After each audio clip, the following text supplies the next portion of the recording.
एक खातून का मामूल था कि रात सोने से पहले वो अपने दिन भर की खुशियों को अपने डायरी में दर्ज कर लिया करती थी। एक रात उसने अपनी डायरी में कुछ यूँ लिखा कि रात भर मेरा शौहर ज़ोरदार खर्राटे लेता रहा, लेकिन मैं इस बात पर अल्लाह का शुक्र अदा करती हूँ कि वो ज़िंदा और सेहतमंद और सही सलामत मेरे पास मौजूद है। आज सुबह उठते ही मेरे बेटे ने मेरे साथ इस बात पे झगड़ा किया कि रात भर मच्छर खटमल ने मुझे सोने नहीं दिया, लेकिन मैं अल्लाह का शुक्र अदा करती हूँ कि वो घर में रात गुजारता है, आवारा गर्दी नहीं करता।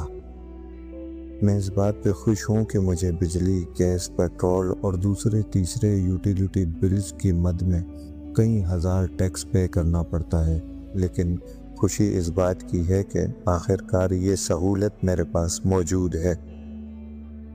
अगर ये सहूलत मेरे पास मौजूद ना होती तो ज़िंदगी कितनी अजीरन होती।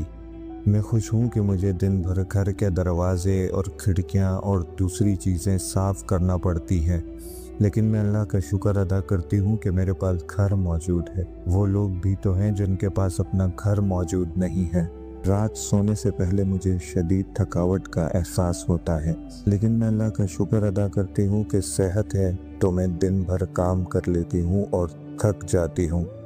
मुझे इस बात की खुशी है कि ईद त्यौहार पर मेरे पास जो पैसे होते हैं वो तहाइफ और ईदी देने पर ख़त्म हो जाते हैं, लेकिन मैं अल्लाह का शुक्र अदा करती हूँ कि मेरे पास अपने मौजूद हैं, मेरे अजीज़ व अकारिब हैं, प्यार करने वाले हैं, बच्चे हैं जिनको ईदी बांटती हूँ, उस पर मैं अल्लाह का शुक्र अदा करती हूँ।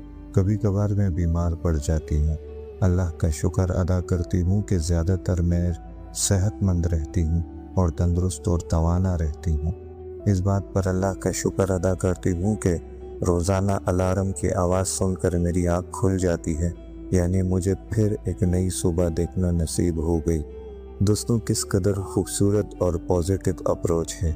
ज़िंदगी में परेशानियां तो यकीनन सबके पास मौजूद होती है, लेकिन उन परेशानियों के अंदर से एक शुक्र वाला जो पहलू है वो तलाश करना, ये आपकी ज़िम्मेदारी है। छोटी छोटी तलखियों के अंदर भी खुश रहना सीखिए। अल्लाह आसानी हासिल और तकसीम करने का शर्फ अता फरमाए। मुझे कहते हैं शब्बीर अहमद। दुआ में याद रखिएगा। सलाम पहुँचे।